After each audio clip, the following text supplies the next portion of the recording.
일본이 노골적으로 윤석열과 한국을 무시하면서 독도는 우리의 고유 영토라고 이야기하고 있습니다. 이거 그대로 둬야 될까요? 이것은 그냥 결과물이에요. 얘들이 뭐 외교 청서부터 시작해서 교과서, 국방백서 이 모든 곳에 독도는 자기네 땅이라고 우기고 있습니다. 그러니까 저렇게 할 수 있는 이유가 뭐겠습니까? 저렇게 지랄 발광을 해도 한국 정부가 가만히 있으니까 저렇게 계속 헛소리를 하는 거예요. 일본이 그 후쿠시마 오염 폐수를 그렇게 바다에 버릴 수 있는 이유가 뭐겠습니까? 명백하게 법적인 권한이 있는 한국 정부가 아무 말도 안 하니까 할 수 있는 거예요. 지금이라도 이게 그러니까 독도 영유권에 대해서 다시 한번 천명하거나 그 해양법재판소에 저 오염수 방류 우리 절대 반대한다. 제소하면은 일본은 아무것도 못 합니다. 한국 정부가 가만히 있으니까 다 할 수 있는 짓들이에요. 그러니까요. 지금 독도는 일본 땅이고 강제동원 한국의 대법원 판결은 수용 못한다. 이게 나오고 있어요. 이러면 윤석열 탄핵시켜야지. 왜? 윤석열이가 강제동원 우리가 먼저 배상해 줄 테니까 나머지 빈자를 채워라 이런 개소리 했고 독도는 일본 땅이라고 하는 거에 지금 봐봐요. 역사적 사실에 비춰봐도 또한 국제법상으로도 일본 고유의 영토다. 이 거짓말입니다. 다시 한번 말씀드려요.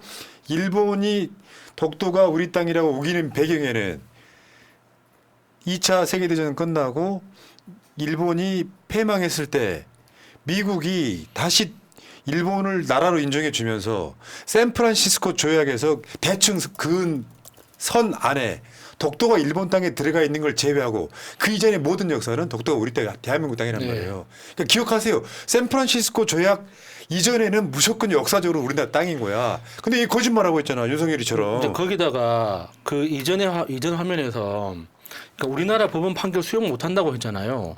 저거는 외교적으로 해석하기에 따라서 선전포고도 됩니다. 우리나라의 정부 자체를 부정하는 거예요.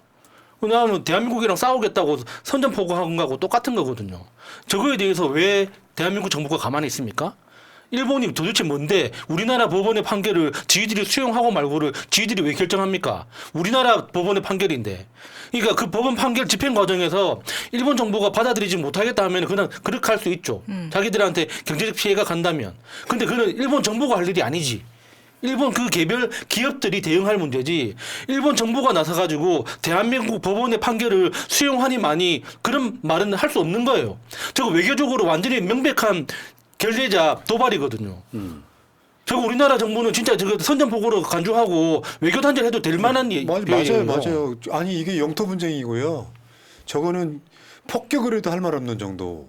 일본을 그 정도인데 윤석열이 근데 열받는 게 이런 거야. 그다음에 그동안 정부가 피해자의 입장을 존중하면서 한일 양국의 공동 이익과 미래 발전에 부합하는 방안을 모색해온 결과입니다. 뭔 그러니까 얘가 지금 기시다한테 다 찰싹 붙어가지고 오늘 기시다랑 윤석열이랑 저녁에 통화한다는 거야. 그게 뭔지 아세요? 바이든과 합의한 결과를 통보해 주는 거예요. 와, 바이든이 직접 전화하지도 않아. 근데요, 이게 이제 여러분들 외교 청소가 뭐냐 쉽게 표현하면 정확하지는 않지만 총선이 끝나면 뭐 만들어요? 총선 백서 만들잖아요. 결과물에 대한 분석이고 청선은 우리가 말할 때 청사진 얘기하잖아요. 미래에 대한 것이 청서예요.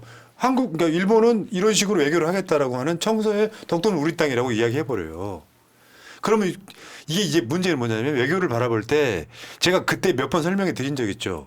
외교부 이 새끼들이 일본이 독도는 우리 땅이라고 우기거나 강제동원 판결 수용 못한다고 하면 일단 첫 번째로 강력한 성명을 내야 돼요. 성명. 근데 논평 내고 있잖아. 왜 우리가 그 종편 같은 데나 보도 채널 가면은 평론가들 나오잖아요. 논평은 그런 수준인 거예요. 평론 논평. 아 이거 잘못됐네 정도고 성명은 완전히 우리 입장에서 상대방한테 항의하는 거예요. 계속 이질을 하고 있는 거야. 이걸 모르는 이치 분들이 야 대한민국 정부도 지금 일본에 항의하고 있지 않냐. 항의를 뭐 개뿔 안 하고 있습니다. 그러니까 서로 이 부분에 있어갖고 한국의 입장을 아주 강력하게 표명을 안 하고 있다는 뜻이에요. 내가 윤석열이라면요. 기시다 전화해가지고 야 독도가 니네 땅이야 이 새끼야. 딱 한마디 하면 됩니다. 근데 지금 윤석열이가 납작 엎드려 있으니까 기시다는 지금 김정은 만나고 싶어 하잖아요. 그러니까요. 나 미치고 환장한다니까. 이런 게 대한민국 대통령이야 지금.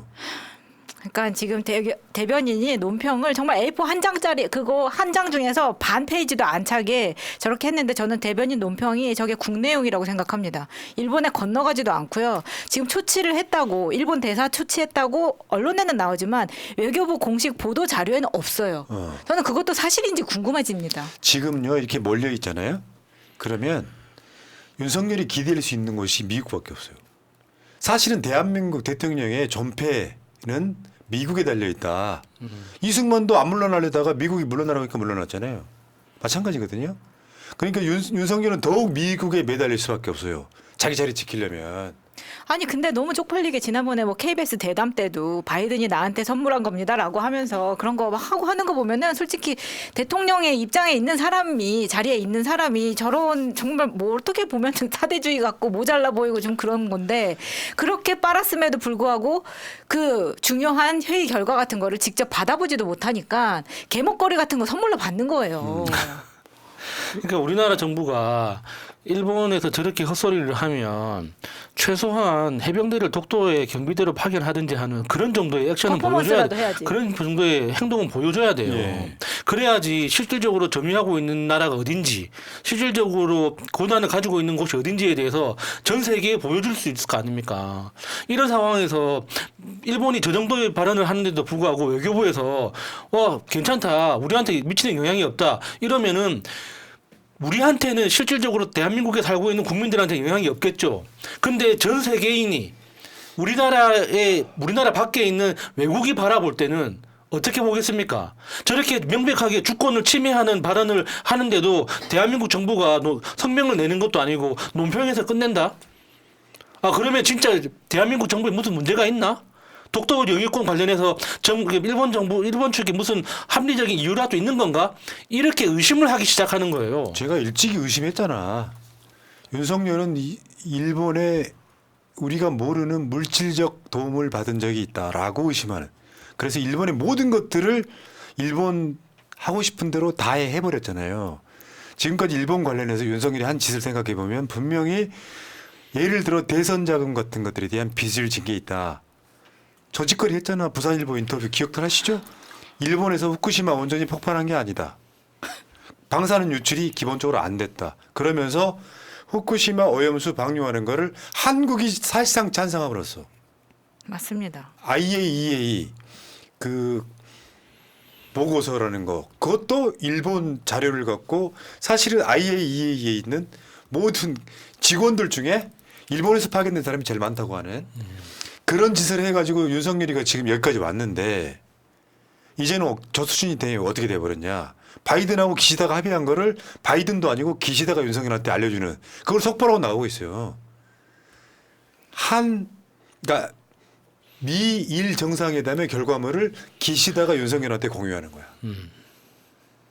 그 관련된 이야기는요. 좀 전에 방송했던 정세현 장관과 이병철 교수 나오는 방송 한번 보세요. 오늘 방송 구성이 잘 좋아. 한번 들어보시면 만해. 한미일 합동 군사훈련을 한다고 윤석열 정부에서 매번 자랑하지 않습니까? 근데 기자들이 묻습니다. 지휘체계가 어떻게 되냐고. 분명 우리는 의심하죠. 미국, 일본, 제일 밑에 한국이 있을 거라고 생각하고 그걸 걱정해서 질문하는데 절대 대답을 안 해요. 근데 오늘 그 기시다가 윤석열한테 전화한다는 그 속보, 그 이야기의 내용이 뭡니까? 결국에는 미국이 결정하고 일본이 중간에서 한국한테 통보한다는 거잖아요. 그러면 군사훈련을 할 때 한국한테 지휘권을 줄까요?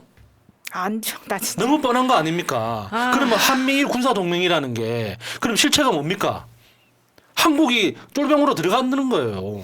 야, 진짜 그 이측들이 뭐 한국을 핵가져야 되고 하는 그런 주장들이랑 똑같이 북한을 세게 때리기만 하면 마치 대한민국 한반도의 문제가 풀릴 것처럼 말했던 게 싹 다 거짓말이거든요.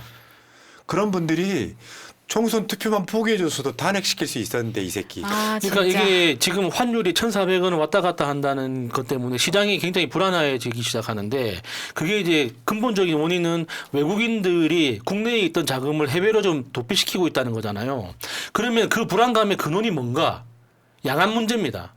이게 코리안 리스크라고 이야기를 하면 대부분 북한 문제를 생각하잖아요. 지금 현재 한반도 상황에서는 북한은 위협 요소가 아닙니다. 그런데 지금 양안 문제, 중국하고 대만하고의 갈등에서 윤석열이 천명을 했잖아요. 대만한테 중국한테 덤비지 마라. 너희들 싸우면 우리 들어간다. 누구 대신해서 미국 형님 대신해서 내가 가서 싸울 거다.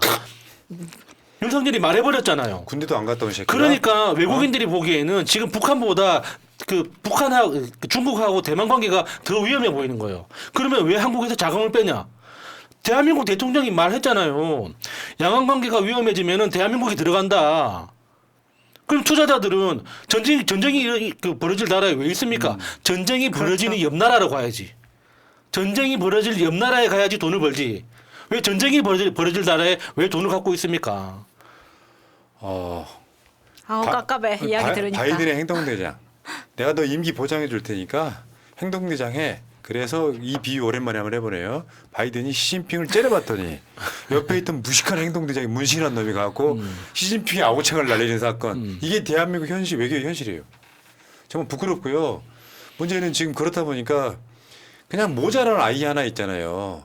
벌러덩 눕는 애완견 푸들처럼 그리고 있으니까 이제 이 상황이 이렇게 독도 뭐 이렇게 말하자면 이거 완전 개조롱이거든요. 야 독도 우리 땅이야라고 주장을 해도 외교부의 프락치들 논평이나 내고 자빠졌지. 윤석열이가 직접 기시다한테 이야기를 해야죠. 외교부대 존나 많이 만났잖아. 네. 근데 이게 재밌는 게 뭐가 하나 있냐면 이제 윤석열이 어느 상황까지 왔냐면 외교를 못할 정도의 상황까지 온 거예요. 윤석열이 사실은 이미 레임덕이 시작돼가지고 윤석열과 한 약속은 안 지켜질 가능성이 높거든. 근데 윤석열은 지지율을 올리려고라도 외교를 하고 싶어 하는 거예요. 더 떨어지면 안 되니까. 거기에 김건희의 이제 로망, 해외 여행이 같이 겹치면서 또 분명히 한두 달 후에 해외에 순방 나간다고 보도가 나올 거예요. 오빠 우리 순방 가는 거야? 그럼 국민들도 반발하겠죠. 아니 외교가 정말 걱정이 되는 게 그런 거예요. 12월부터 김건희가 나 안 나가라고 한 다음부터 우리나라에서 외교 지금 제대로 하고 있습니까? 아니 한 달에 한 번씩 나가던 순방이 어떻게 김건희가 나 못 나가겠어라고 한 이후부터 이렇게 뚝 끊길 수가 있냐고요. 그러니까 원래 필요하지 않은 외교였다는 것이 증빙된 거죠. 근데 지금은 윤석열이 나가나 안 나가나 큰 의미가 없어 보이고요. 안 나가는 게 맞는데 또 그러니까 간단히 말해서요. 우리가 대파 등 민생 이야기를 했지만 네. 총선 끝나고 보니까 한국이 완전 고립돼 있다 이런 얘기예요. 외교가 완전 개판 난 거예요 지금. 김정은은 지금 뭐 푸틴 만났죠. 그러니까 중국 서열 3위 만났죠. 이렇게 하고 있고 지금 기시다는 신나가지고 바이든 만나고 있는데 거기에 고립돼 있는 거예요 윤석열이. 아무것도 못해. 이런 등신 같은 게 대한민국에 대통령이라는 게 참 답답한데요. 그러니까 나는 3년 동안 우리 못 기다리고요. 윤석열 상임 버틸 힘도 저는 없다고 생각해요. 그러니까 3년은 너무 길다. 이것도 좀 표현이 부족한 것 같습니다. 약하지. 우리가 투표를 해가지고 1년이면 1년, 2년이면 2년 딱 정해가지고 2년 안에 끝장내자 뭐 이런 식으로 좀 구호를 바꿨으면 좋겠어요. 예. 자, 알겠습니다. 여기까지 또 하나의 탄핵 사유. 깨어나 보니 후진국. 돌아버리겠네 정말.